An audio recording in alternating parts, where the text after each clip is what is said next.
Hi and welcome back to Cheeky Crypto. My name is Nick and today guys we're going to be jumping down into the world of XRP, taking a look at what's been going on most recently with the price action and what we think is likely to happen next. Now as I get into this video, if you find it useful and informative, smash that like button, I really do appreciate that. If you happen to be new to the channel, then why not go ahead and subscribe, tap the bell, select all the notifications, and in doing so you will be kept up to date with everything that we do here at Cheeky Crypto. And if you haven't yet joined us in Discord, why not check it out, linked in the description down below. It's a fantastic community talking crypto 24/7. It's completely free and it's the first place that we go to notify you of everything that's going on in the crypto space. So why not check it out, linked in the description below. Let's jump right down into this, right? We are going to be taking a look at three different charts here for XRP and with three different points of view. We have our Elliott Wave theory kind of analysis point of view. We're going to take a look at what's going on there. We have the smart money concepts point of view. We're going to take a look at what's going on with that. And then we've got the support resistance supply demand point of view as well. Let's start things off down here on the Elliott Wave theory chart. Now you can see a couple of interesting things. I do think we have a setup here that is looking rather bullish. Essentially lower lows and lower highs. These have a tendency to break upwards. As we can see down here, when we had these lower lows and lower highs, we broke up. Again, we had a very similar lower low, lower high break to the upside, and we're doing something very similar here, just waiting for that next break. So it does look like we are in an interesting structure for XRP. With that being said though, we should still expect a little bit further downside in my opinion. As we kind of take a look at this and we dive down into a little bit more detail, we can kind of see that Elliott Wave theory has given us a bit of an idea as to kind of what is going on. We can see that we had this initial pull to the downside, we had the bounce up, and then if I get that right on the wick there, we can see that we've come down. Now at the moment we've rested just above the 1.236 and it does look like that's holding up quite nicely also on the 200 daily EMA.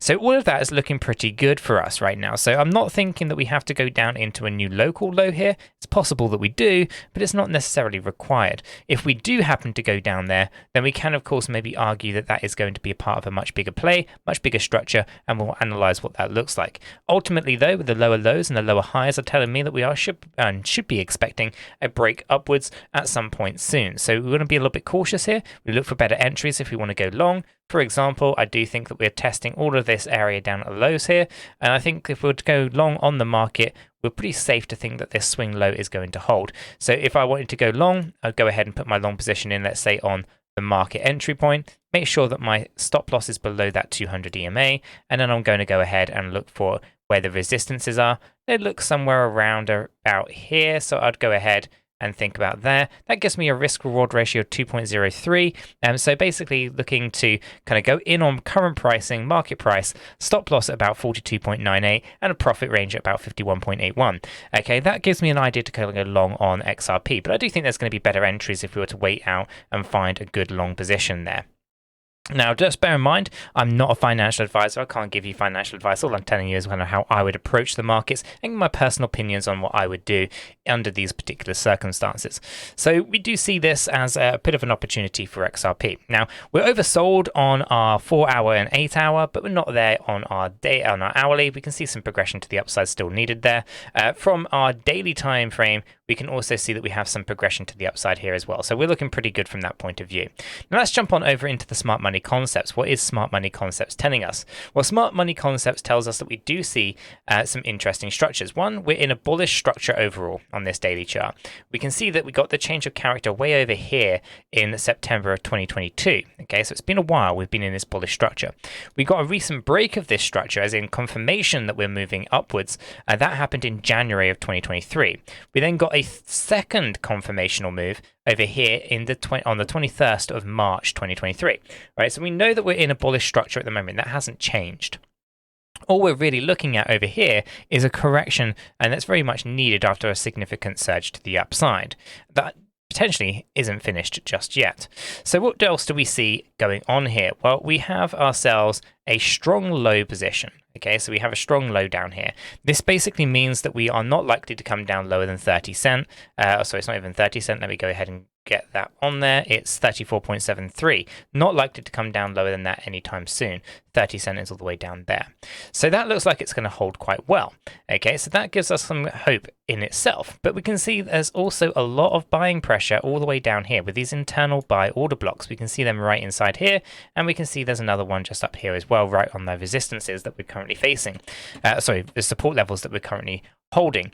And so, ultimately we're looking at a few different things. Yes, I do think there's a need to come down here, but I think that's going to be something that happens later on down the line. Could happen much faster, but that's not really where I think the price is going to be going. I think we have to move up first, hence the long idea. We come down here, we move up into this fair value gap that was left behind as we started to move on down. That puts us in a pretty natural position and also allows us to look at this current structure as a 5-wave move, which I didn't really talk about on our Elliott wave theory side of things, but we do see a 5-wave structure right inside here.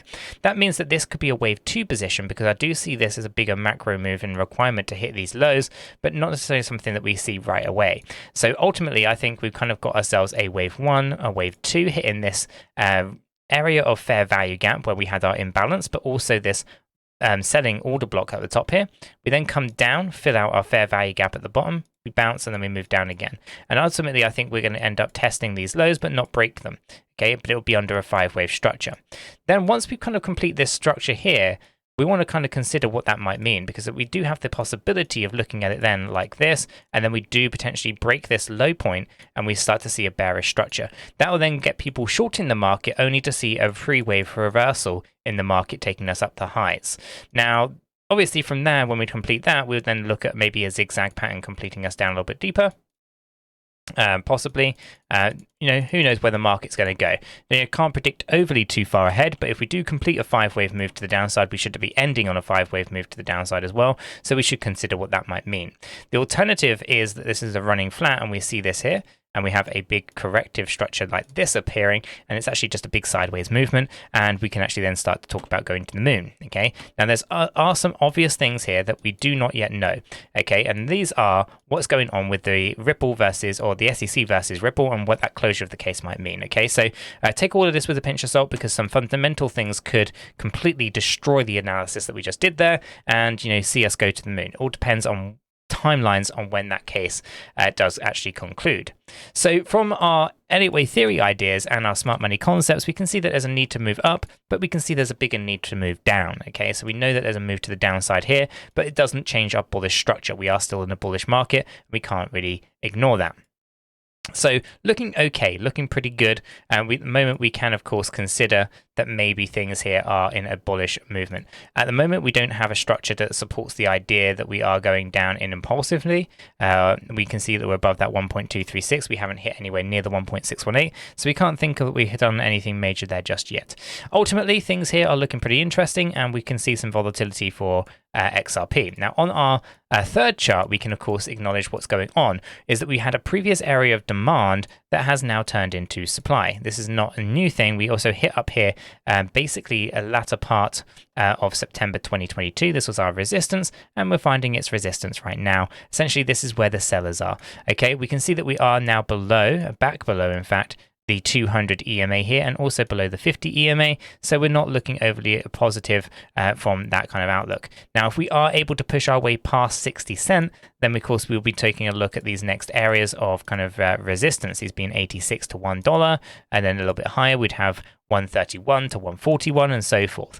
Right now we are looking at maybe coming down and just testing some of these additional lows, but ultimately, it's looking okay. The big bearish kind of structures that I'm concerned with are that we have some kind of big kind of correction here, then we just come down tumbling to decent lows. That, of course, it's all dependent on the bigger economic climate, which is a little bit worrisome at the moment. So ultimately, I'm pretty happy with thinking about DCAing into XRP. I think there's some fundamental things that are going to be occurring that will mean that that lawsuit will eventually come to an end, and we'll see some progression in terms of the price to the upside. That cannot be seen inside the technical analysis, not at this point in time. So at the moment, all we really do have is what's currently been happening, and that's giving us an idea as to kind of where the market goes.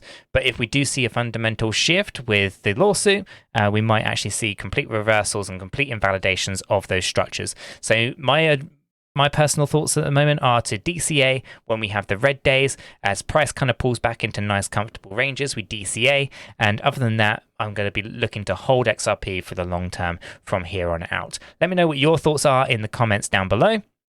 If you found this useful, hit the like button. If you're new to the channel, subscribe. Don't forget to join us in Discord. And guys, I'll catch you all in the next one. We are not financial advisors. None of what we have communicated verbally or in writing here should be considered as financial advice. It is not. Do your own research before investing in any digital asset or affiliate offers, and understand that investing in any crypto is risky. If you do, you need to be prepared to lose your entire investment. This video is for information and entertainment purposes only. All our videos are strictly personal opinions. Please make sure you do your own research and never take our opinions for financial guidance. There are multiple strategies, and not all strategies fit all people. Our videos are not financial advice.